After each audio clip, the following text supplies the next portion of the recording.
Eya de ne de ya empanifo etumi de nema gu akwan mu enema eye Ghana Poultry Day no yetumi apa ho entoma nyame yadom a July ne da edi empanifo betumi ahia mu na yetumi ayi nema ebetumi aboa ma my Ghana nso yehwe amamre ne nema bi betumi aboa yen ewo eye poultry na famu betumi amman nso etumi etumpon.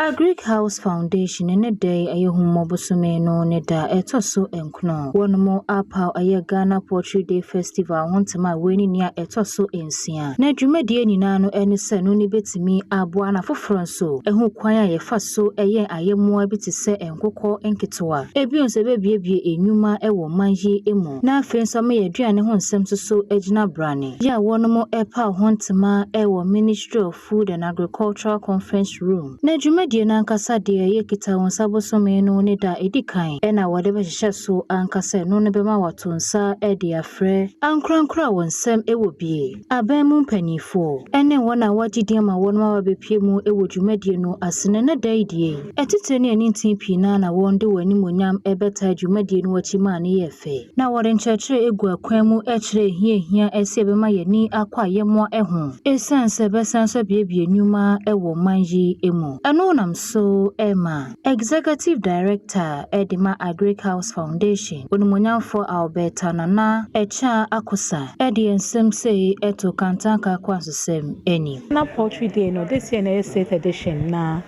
dia ya yakoma sopa na say botan ne say ye be create more awareness ewo the opportunities in the poultry sector.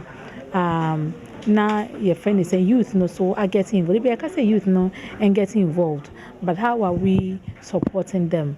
And that is one of the things that we want to do this year. Last year no, the chair we kokon getting be wo free. This year more than 5,000. This year I say 5,000. Yeah, per se yen be this year. But per se for education and count. Say how do you manage it? Because you say be na no person mo ye no, omo commercialize no.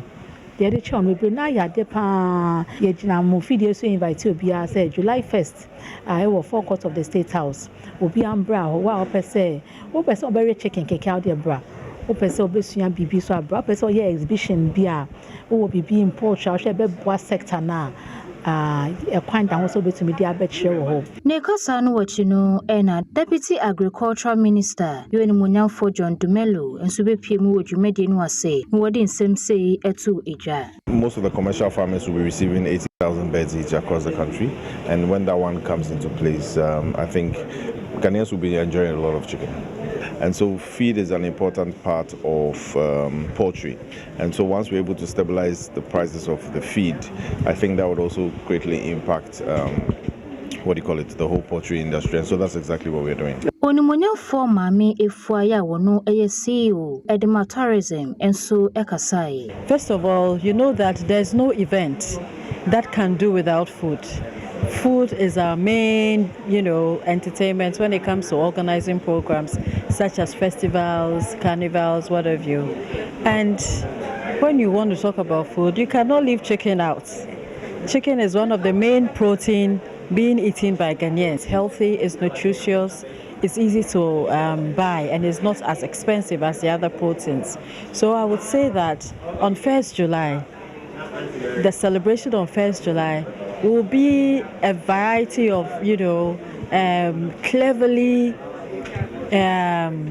creative chicken fair. In Kokon Kesenkete, the president's idea was that I am going to create jobs for my youth, and I'm going to use chickens to create jobs for my youth. And that's the whole idea, so that we depend less on imported chicken, eat more of our locally grown chicken. Nekrakra Munu ena Deputy General Manager Edima Quali Plus Ghana Limited and so Edine die etwaso. When we talk about agriculture, of course, one of the key industries in the agri is the poultry industry. So the way we support the farmers is that we are able to provide them with made in Ghana products that are of high quality.